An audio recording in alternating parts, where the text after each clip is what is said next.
উলহ মালহেৰে উদযাপন কৰিছে। উলহ মালহ যদিও আমাৰ প্ৰত্যেকৰে এই মুহূৰ্তত ক'ৰবাত নহয় ক'ৰবাত সুখ, ক'ৰবাত নহয় ক'ৰবাত দুখ আছে। গতিকে আমি যিখিনি কৰিছোঁ আমাৰ মৰমৰ শিল্পী হিয়াৰ আমঠু জুবিন গাৰ্গ ডাঙৰীয়াৰ নামত বা তেখেতক শ্ৰদ্ধা জনাই আমি গোটেইখিনি কৰিছোঁ। আজি আমাৰ কাৰণে এটা মৰিগাঁওবাসীৰ কাৰণে ভাল খবৰ। আমি ভাল খবৰ বুলি ক'ব খোজা নাই যদিও মৰিগাঁওবাসীয়ে এটা ভাল কাম কৰিছে বা জিলাখনে এটা ভাল কাম কৰিছে যে আমি এই আমাৰ চাৰণবিলৰ এই উদ্যানত আমি আমাৰ অতি মৰমৰ আমাৰ হিয়াৰ আমঠু জুবিন গাৰ্গ ডাঙৰীয়াৰ এটা 15 ফুট উচ্চতাৰ প্ৰতিমূৰ্তিৰ আমি ভূমি পূজন কৰিলোঁ। পেডেষ্ট্ৰিয়েল হ'ব 10 ফুটৰ আৰু তাৰ ওপৰত 15 ফুটৰ এটা প্ৰতিমূৰ্তি হ'ব। আমাৰ বীৰেন সিংহ ডাঙৰীয়াই এই প্ৰতিমূৰ্তিটো বনাব। আমি অলপ পাছতে ক'ব পাৰিম কিমান 2 মাহ বা 2.5 মাহৰ ভিতৰত এই প্ৰতিমূৰ্তিটো আমি উন্মোচন কৰিম।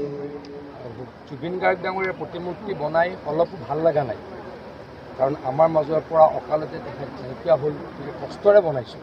কিন্তু জুবিন গাৰ্গ ডাঙৰীয়াক আমি জীয়াই ৰাখিবই লাগিব। গতিকে সেইকাৰণে আমাৰ জিলা প্ৰশাসনে বিশেষকৈ আমাৰ DC অনামিকা তেওৱাৰী ডাঙৰীয়া আৰু তেখেতৰ সহযোগীসকলে এই গুৰুত্বপূৰ্ণ সিদ্ধান্তটো লৈছিল আৰু ৰাইজৰ লগত আলোচনা কৰি মৰিগাঁৱৰ বিশিষ্ট ব্যক্তিসকলৰ লগত আলোচনা কৰি আমি এই স্পটতেই বীৰেন সিংহ ডাঙৰীয়াৰ লগত কথা পাতি সিদ্ধান্ত ল'লোঁ যে আমাৰ পেডেষ্ট্ৰিয়েলটো হ'ব 10 ফুট আৰু আমাৰ মূৰ্তিটো হ'ব 15 ফুট, মানে তলৰ পৰা প্ৰায় 25 ফুট উচ্চতাৰ গোটেই মূৰ্তিটো হ'ব।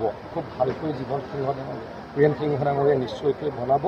তেখেতৰ যি কাৰুকাৰ্য স্থাপত্যক তেখেতে যি কৰে তাৰ ওপৰত কাৰো সন্দেহ নাই। গতিকে মই নিশ্চিত খুব ভালদৰে জুবিন গাৰ্গ ডাঙৰীয়াৰ প্ৰতিমূৰ্তিটো আমি আজিৰ পৰা আৰম্ভ কৰিলোঁ। 2 মাহৰ পৰা 2.5 মাহৰ ভিতৰত এই প্ৰতিমূৰ্তিটো আমি উন্মোচন কৰিবলৈ সক্ষম হ'ম।